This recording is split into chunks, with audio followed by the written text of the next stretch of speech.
नाज़रीन, नौशर फिरोज़ को ख़बर ॾींदा हलूं। मोटरवे M6 मेगा करप्शन ख़िलाफ़ आबादगार बि करप्शन ख़िलाफ़ साम्हूं अची विया आहिनि। मुतासिर आबादगारनि पारां अदालत में वञण जो ऐलान कयो वियो आहे। उन सिलसिले में प्रेस क्लब नौशर फिरोज़ में प्रेस कॉन्फ्रेंस कंदे मुतासिर आबादगारनि अब्दुल हकीम लाखो, फ़िदा हुसैन लाखो, जान मोहम्मद बुरोई, गुलाम अनवर लाखो, फारूक बुरोई, अनवर बुरोई, रमज़ान बुरोई ऐं ॿियनि चयो आहे त मोटरवे लाइ वरितल ज़मीन जी रक़म ॾियण लाइ बरसाति जो मौक़ो वरितो वियो, छाकाणि त आबादगार ॿुॾल हुया, उन्हनि जो फ़सुलु तबाह थी वियो हो। आबादगारनि खे पैसनि जी सख़्तु ज़रूरत हुई, जॾहिं त ज़मीन जी रक़म न ॿुधाई वई त केतिरी थिए थी। ज़मीन जी ख़रीदारीअ लाइ का बि रेट लिस्ट ज़ाहिर न कई वई आहे, न ई वरी कैटेगरी ठाही वई आहे। असांखे उहा बि ख़बर न आहे त असांजी ज़मीन घणी खई वई आहे। हिननि चयो त असांजी ज़मीन माप खां वधीक खई वई आहे ऐं असांजा अधु अधु पैसा खाधा विया आहिनि। डिप्टी कमिश्नर नौशर फिरोज़ खां सवाइ ॿियूं 62 धुरियूं मुलवस आहिनि, जंहिं करे लिकियल धुरियुनि खे ज़ाहिर कयो वञे, छाकाणि त उन्हनि असांखे तबाह कयो आहे। हिन चयो त ज़मीनुनि मां अञा ताईं बरसाति जो पाणी न आहे निकितो। ज़िले इंतिज़ामिया ॿिज बि खाई वई आहे। हिन चयो त फ़ी एकड़ ज़मीन ते आबादगार जा 14 लख खाधा विया आहिनि। हिन चयो त नेब FI एंटी करप्शन ऐं चीफ सेक्रेटरीअ जी जांच क़बूल न आहे, जंहिं करे सुप्रीम कोर्ट खां जांच कराई वञे ऐं असां वकील करे अदालत वेंदासीं। हक़ न मिलिया त एहतजाज कंदासीं। हिन चयो त ज़मीन डील मामले बिना केरास जे चेक ॾिना विया ऐं डील में DC ताशफीन आलम ऐं तपेदार ठारू शाह पहोर हुया। रिपोर्ट अता हुसैन समो, अमल न्यूज़, नौशर फिरोज़। ख़बर ॾींदा हलूं। दादू मां 40 ॾींहं अॻु मोटरसाइकिल फुर जी मज़ामत दौरान हथियारबंदनि हथां क़तल थियल दानिश जमाली जे वारसनि सिविल सोसाइटी वापारियुनि शहरनि जो मुख्य कातिल जी गिरफ़्तारी लाइ मक़तूल जे वारसनि रफ़ीक जमाली, अब्दुल रऊफ़ जमाली, सजा जमाली, अली जमाली, कॉम्प्रेस अॻवान Niaz Kalani, comrade Niaz Panwar, civil society अॻवान राजा रफ़ीक पंवर, लाला अब्दुल सत्तार कुरैशी, M उमर पंवर ऐं ॿियनि म्यूनिसिपल पार्क खां मार्च करे दादू प्रेस क्लब आॾो धरणो वयो। उन दौरान अॻवाननि जो त 40 ॾींहं गुज़रण बावजूदि पुलिस मुख्य कातिल गिरफ़्तार न करे सघी आहे।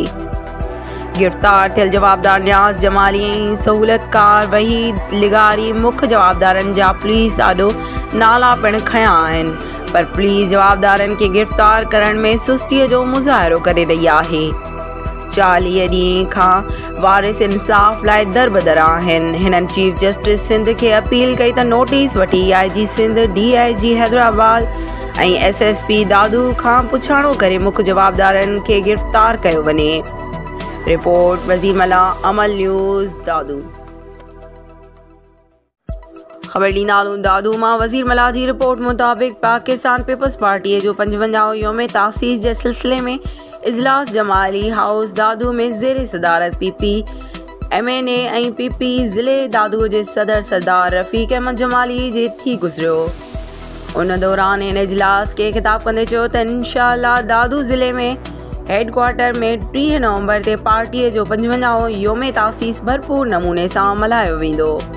जॾहिं त इजलास में सरदार गुलाम दस्तगीर गोरर, गुलाम शबीर अबड़ो, एजाज़ हुसैन चांडियो, मुमताज़ जोखियो रेस, बाबन खान पंवर, MNA इरफान जफर लिगारी, सरदार मोहम्मद अशरफ सोलंगी, डॉक्टर तलत महेसर, सैयद मोहम्मद शाह, अली मोहम्मद सुमरो, खलील अहमद शेख, अजीजुल्लाह कुंबर, जमील अहमद महेसर, रफ़ीक अहमद मीरानी, ख़ालिद हुसैन मीरानी, मोहम्मद हसन कमरानी ऐं ॿियनि शिरकत कई।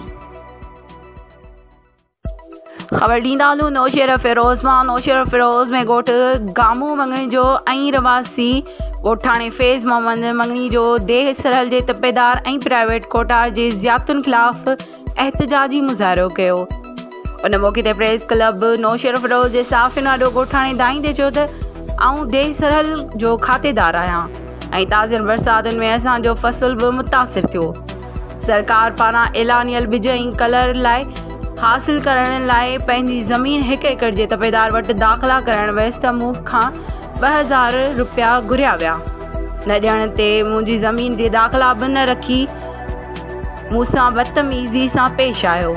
हिन चयो त मिलनि 5000 जंहिं मां 2000 तपेदार वठी वञे, बाक़ी छा बचो। हिकु फ़सुल तबाह थी विया, वरी मथां तपेदार जी रिश्वतखोरी, असां ॿिटी अज़ाब में अची विया आहियूं।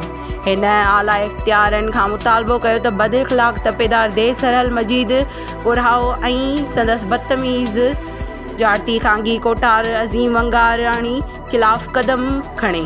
रिपोर्ट अता हुसैन समूह अमल न्यूज़ नौशेरा फिरोज़। मीरपुर बटोरो मां ख़बर ॾींदा हलूं। IBA टेस्ट में 33 खां 39 मार्कूं खणंदड़ उम्मीदवारनि जो पोस्टिंग ऑर्डर जारी करण लाइ हल एहतजाजी मुज़ाहिरो कयो वियो। उन ई सिलसिले में मीरपुर बटोरो जे नौजवाननि जुनैद ज़ोर, रिज़वान महमूद, अब्दुल्ला जागो जे अॻुवाणीअ में सूफ़ी शाह इनायत प्रेस क्लब मीरपुर बटोरो अॻियां एहतजाजी मुज़ाहिरो कंदे सख़्त नारेबाज़ी कई वई। सहाफ़ियुनि सां ॻाल्हाईंदे मुज़ाहिरीन चयो त सिंध हुकूमत पारां उस्तादनि जी भर्ती लाइ वरितल टेस्ट में 33 खां 39 मार्कूं खयूं आहिनि, जॾहिं त तालीम खाते पारां ॿीहर 1 महीने जी ट्रेनिंग पिणु कराई वई आहे।